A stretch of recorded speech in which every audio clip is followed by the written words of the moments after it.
Assemblée générale nationale élective de l'Amicale des militaires retraités du Bénin. Les travaux ont été lancés ce mercredi 10 avril à Cotonou. Hommage au professeur Honora Agassi et aux anciens du département de sociologie, anthropologie de la FACHE. C'était à travers un colloque international qui a démarré ce 10 avril au campus d'Abomey-Calavi. Et puis, la police britannique a annoncé ce jeudi l'arrestation de Julian Assange au sein de l'ambassade d'Équateur où il était réfugié depuis juillet 2012.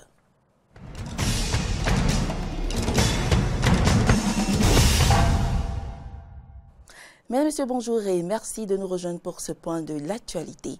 Le Conseil des ministres s'est tenu ce mercredi 10 avril 2019 sous la présidence effective du chef de l'État, le président Patrice Talon. De nombreuses décisions ont été prises.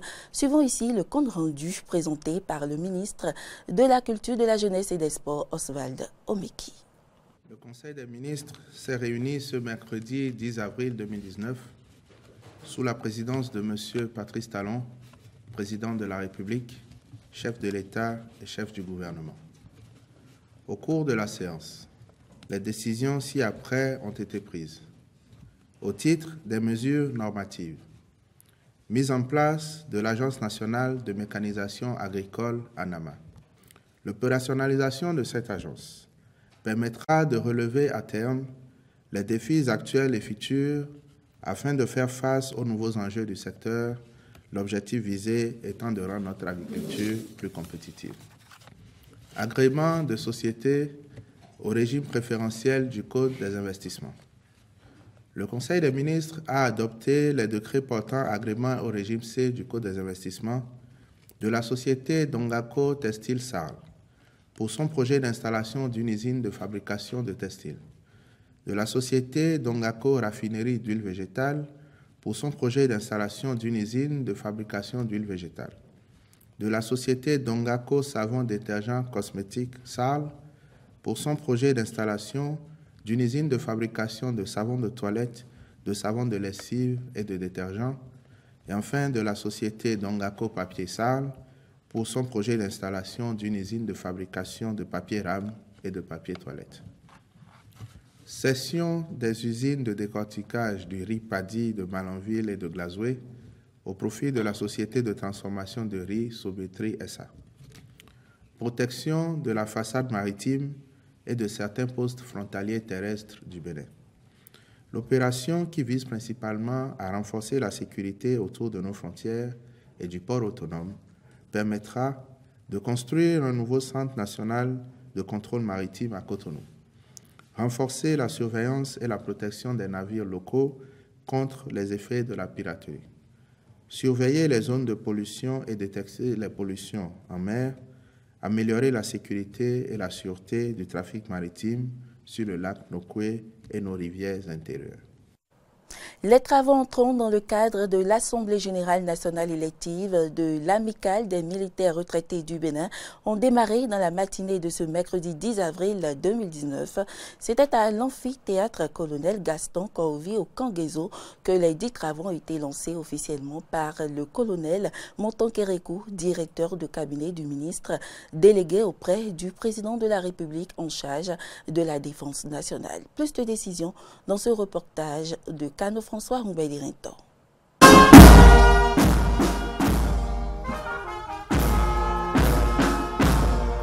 La revue des troupes, une étape qui a marqué l'arrivée du chef d'état-major général des forces armées béninoises et le directeur de cabinet du ministre délégué auprès du président de la République chargé de la défense nationale pour la cérémonie d'ouverture des travaux qui entrent dans le cadre de la 3e Assemblée générale élective de l'Amicale des militaires retraités du Bénin, AMIREB. Une cérémonie qui a connu la présence de toutes les catégories confondues de militaires retraités, des officiers supérieurs du haut commandement militaire béninois. Le général Mathieu Boni, président sortant du bureau exécutif national de l'AMIREB, a saisi l'aubaine pour faire une brève genèse de l'amicale. Dans le but de perpétuer les rapports de solidarité et de la bonne camaraderie qui les ont unis tout au long de leur carrière, les militaires retraités de toutes catégories confondues officiers généraux, officiers supérieurs, sous-officiers militaires du rang, soucieux de s'unir pour mieux défendre leurs intérêts matériels et moraux, se sont réunis les 21, 22 et 25 avril 1995 pour créer l'Amicale des militaires retraités du Bénin. La mission assignée au Bureau exécutif national par l'Assemblée générale constitutive était d'œuvrer pour le rétablissement des droits des militaires retraités du Bénin du fait d'une mauvaise interprétation des textes de loi en vigueur. Il n'a pas occulté de fait qu'à des difficultés auxquelles se font face les hommes en âme une fois admis à la retraite. La montée vertigineuse du coût de la vie et des soins de santé dans notre pays hypothèque dangereusement le pouvoir d'achat des retraités. Il convient toutefois de mettre un accent particulier sur les conditions de vie des militaires de rang retraités dont la pension est inférieure au SMIC national. Cette situation mérite une correction par une loi modificative du Code des pensions civiles et militaires afin que toute pension de retraite inférieure au SMIC soit portée à ce niveau. Le colonel Monton Kérékou, représentant du ministre délégué auprès du président de la République chargé de la défense nationale, a invité ses pairs à ne pas perdre de vue la mission première de l'AMIREB qui est la défense des intérêts matériels et moraux des militaires retraités afin de maintenir l'élan fraternel de solidarité et d'entraide entre retraités du métier des armes. Il a ensuite, au nom du ministre, félicité les membres du bureau exécutif national sortant pour le travail abattu durant leur mandat. Je présente nos félicitations et remerciements à tous les membres du bureau exécutif national et à son président qui ont donné le meilleur d'eux-mêmes pour la vie de l'organisation. À preuve, nous voici au 3e Assemblée générale élective pour faire le bilan du chemin parcouru. Certes, ce n'est pas facile de faire vivre une amicale, mais le Bureau exécutif national de l'amicale a fait montre d'un dynamisme à nul pareil à travers des activités et actions. Les travaux ainsi lancés, les membres du bureau exécutif national sortant ont d'abord démissionné devant l'Assemblée. La nouvelle équipe qui sera élue présidera les destinées de la dite amicale pendant les 5 prochaines années.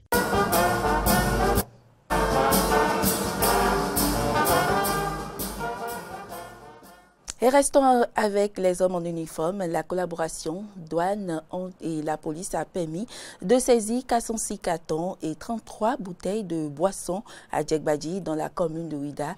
Le butin arraisonné a été transporté ce mardi au service d'intervention rapide de la douane à Cotonou. Aristide Setti et Romaric Devauchy pour le reportage. Avec l'aide de la police républicaine, il peut passer sous l'eau, il peut passer dans le feu, il peut passer partout. On va mettre la main sur eux. Le chef service d'intervention rapide de la douane Atlantique littorale lève le ton et lance un signal fort. Il a intercepté sur le lac Aïmé une quantité importante de marchandises qui allaient frauduleusement vers Ouida. Marcelin Laourou dévoile le mode opératoire de ces commerçants. En fait, c'est des importations frauduleuses. Ce que nous appelons en termes douaniers, la contrebande. C'est des gens qui ont acheté des produits, des boissons, qui devaient faire les formalités douanières.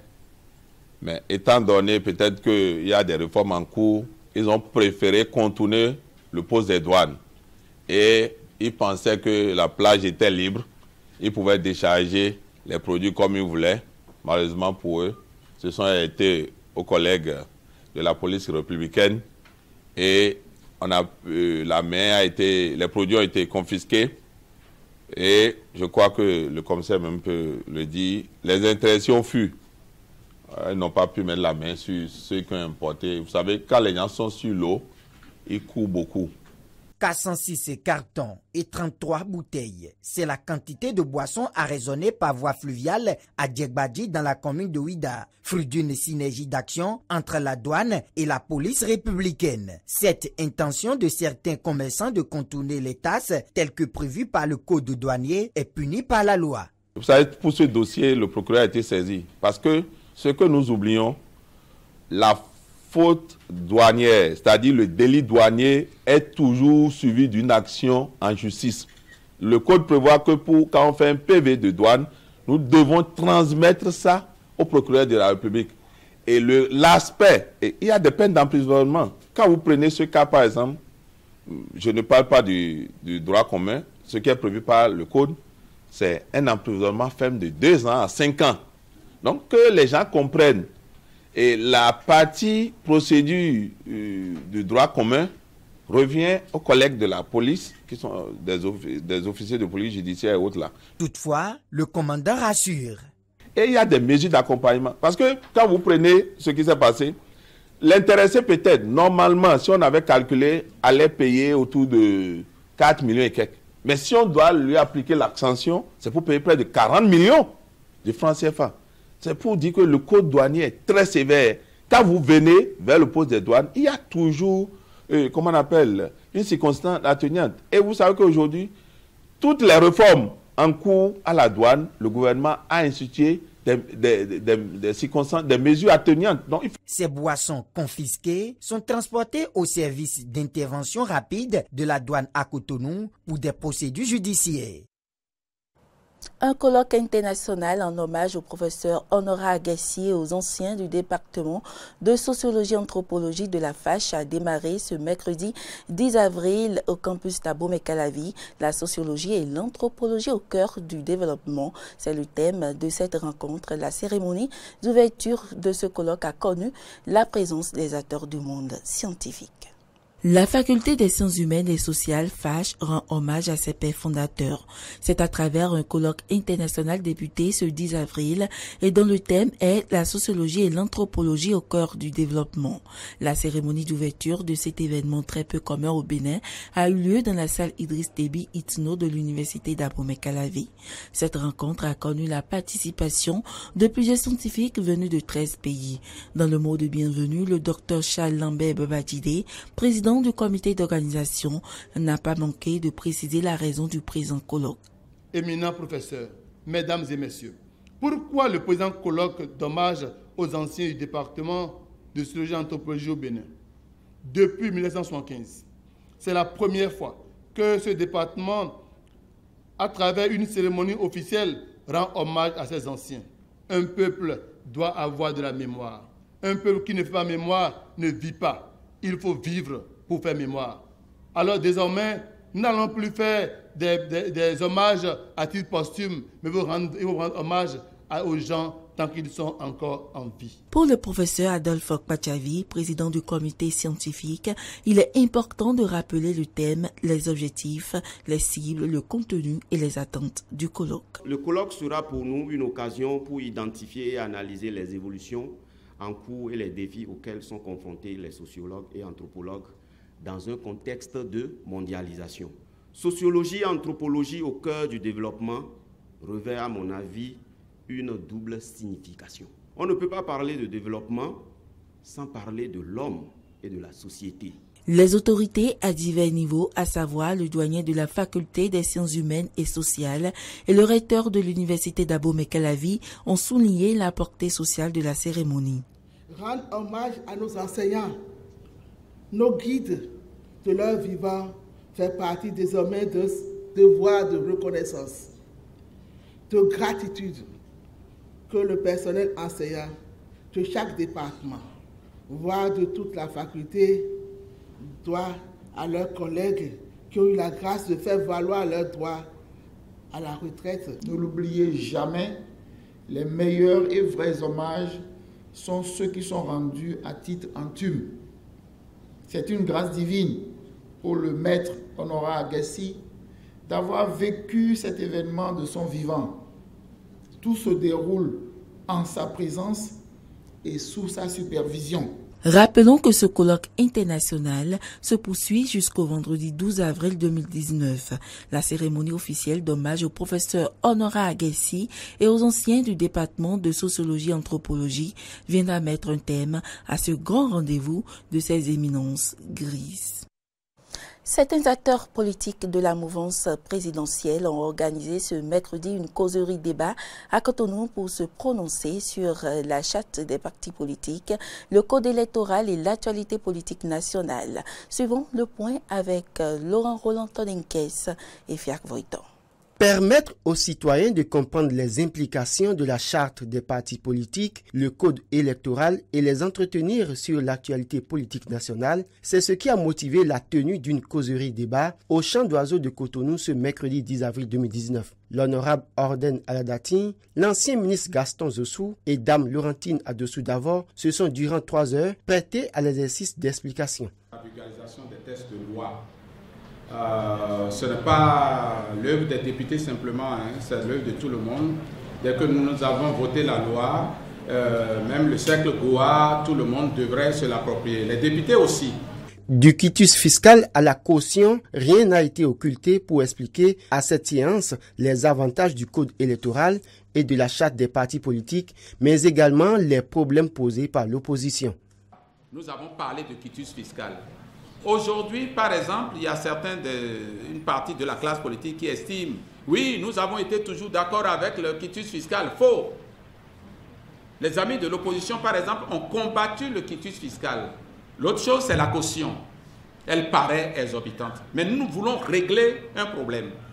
On a demandé aux députés d'avoir payé 3 millions, députés titulaires et suppléants. Quand vous prenez 3 millions, c'est les indemnités d'un député, 1 mois et demi d'indemnité. Qu'on lui dit de payer pour lui et pour son suppléant. Et ces sous-là, c'est à rembourser. Ce n'est qu'une caution, c'est à rembourser.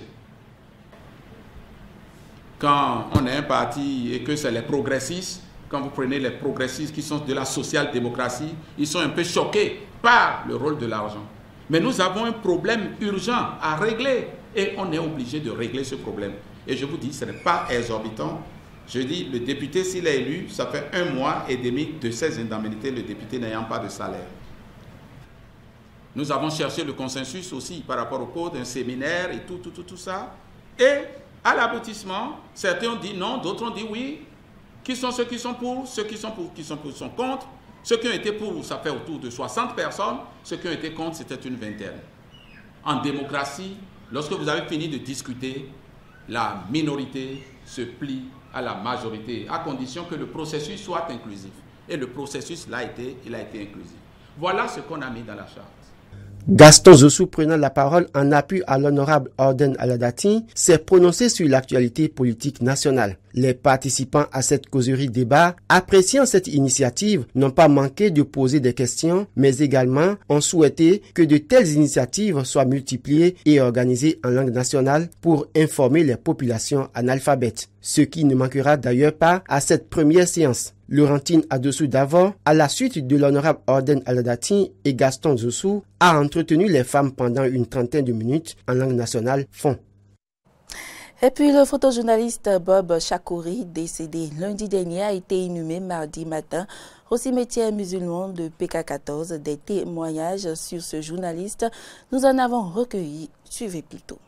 Je retiens de Bob Chakouri beaucoup de choses. D'abord, nous avons beaucoup bourlingué, nous sommes allés à plusieurs phases finales de Coupe d'Afrique des Nations et de Coupe du Monde. Je ne me vante pas, je bats le record de participation à une phase finale de Coupe d'Afrique des Nations et du Monde. Bob, en tant que photojournaliste, bat également le record de participation au Bénin, en tout cas en Coupe d'Afrique des Nations et en Coupe du Monde. Donc j'ai retenu beaucoup de choses parce qu'il était toujours derrière moi. Et sur l'aire de jeu, pour prendre les photos, c'est l'homme qui était toujours souriant, c'est l'homme qui animait, c'est l'homme qui, ma foi, avait des anecdotes. Et surtout, c'est l'homme de la médiation, de la négociation, c'est l'homme qui n'aimait pas les histoires. Mais il était toujours là Lorsqu'il y a des problèmes, il était toujours présent pour régler ces problèmes, pour régler les différends. Qu'est-ce que je retiens encore de lui? C'est que sur le plan professionnel, c'est le monsieur qui était au pas. Il faisait tout pour avoir le bon matériel, il faisait tout pour prendre la meilleure photo et il faisait tout pour être bien avec tous les collègues. C'est rare, hein? Et voilà, malheureusement, il est parti et il nous a laissés. Et je suis en train de pleurer encore. Et mon cœur saigne. Parce que Bob, il n'y en a pas beaucoup. Bob, c'est le tchatcheur. Bob, c'est le connaisseur. Bob, c'est l'homme à tout faire. Bob, c'est l'homme qui connaît. C'est la vérité. Et lorsqu'il s'agissait de traduire, de faire des traductions anglais, français, c'est le monsieur qui était toujours disponible. C'était un choc. Bob Chagouri, il est le président de notre union. L'union des reporters d'images sportives du Bénin. Il est le président. Je suis son chargé de communication. On a appris à le côtoyer. Nous apprenons de lui parce que, vu son ancienneté, nous puisons dans son carnet d'adresse, nous puisons dans son savoir-faire, afin de parfaire aussi ce que nous faisons. Voilà quelqu'un, tant bien même qu'on peut dire qu'il a eu une icône. Bon, on dit l'homme n'est pas parfait. Mais moi, étant un petit par rapport à lui, je ne le trouve pas de faille. Parce que des conflits naissent. Et c'est lui qui règle les conflits. Même pour les accréditations, c'est lui qui se met tout le temps devant pour aller les chercher. C'est lui qui se charge de la distribution des accréditations, des chasubles, même sur le terrain, le positionnement de chacun, même que cela soit déjà des choses que nous connaissons, mais c'est lui qui nous dit, écoutez, soyons un exemple, afin qu'on ne nous trouve pas de faille. Donc son départ, vraiment, c'était un coup. C'est un coup pour nous. L'actualité hors du Bénin à présent, l'armée soudanaise a promis ce jeudi une déclaration importante bientôt, déclenchant de nouvelles scènes de liesse devant le quartier général des militaires à Khartoum où des milliers de manifestants réclament depuis des jours le départ d'Omar El-Béchir.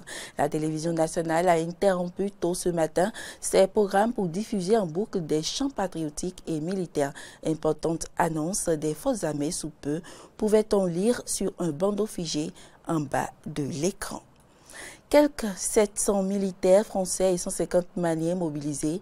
Une offensive de la force Bakam a été lancée fin mars aux confins de Gouma, malien, centre-est, sanctuaire de plusieurs groupes armés. Reportage.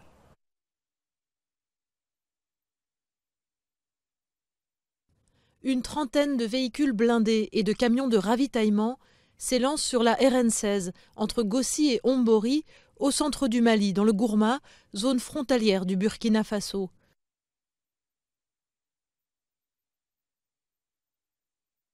Nous sommes le 27 mars et plusieurs centaines de soldats français convergent aux portes du pays d'Ogon pour le lancement d'une vaste opération, la première de cette envergure dans la région pour la force Barkhane. Chaque arrêt est l'occasion d'une vérification minutieuse de la zone. Ici, une buse sous la route doit être inspectée.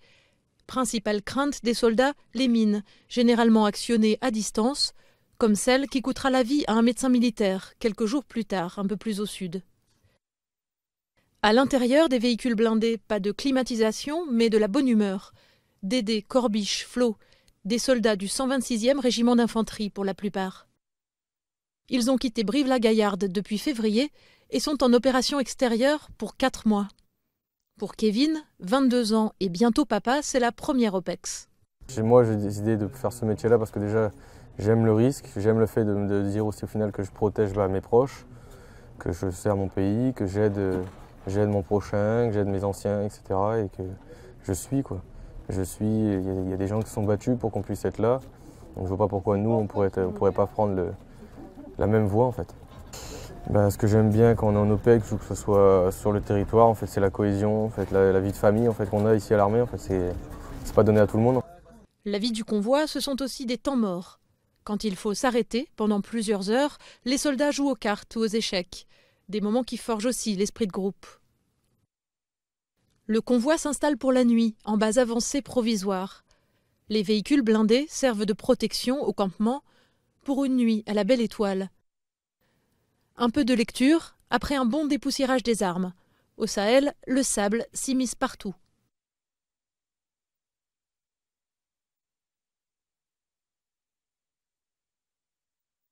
Au petit matin, le convoi se remet en route. Encore 35 km à parcourir.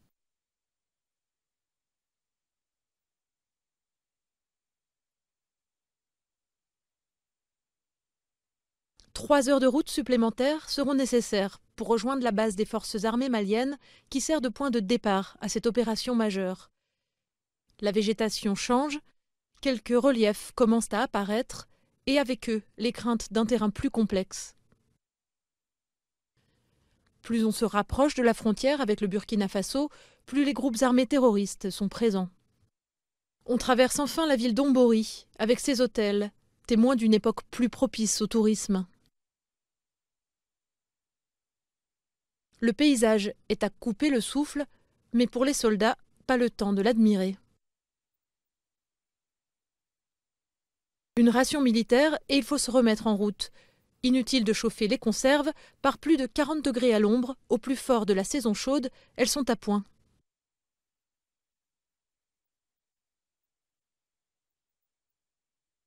Une photo de groupe, avant de partir, fiers et vaillants, telle est leur devise. Les hommes du...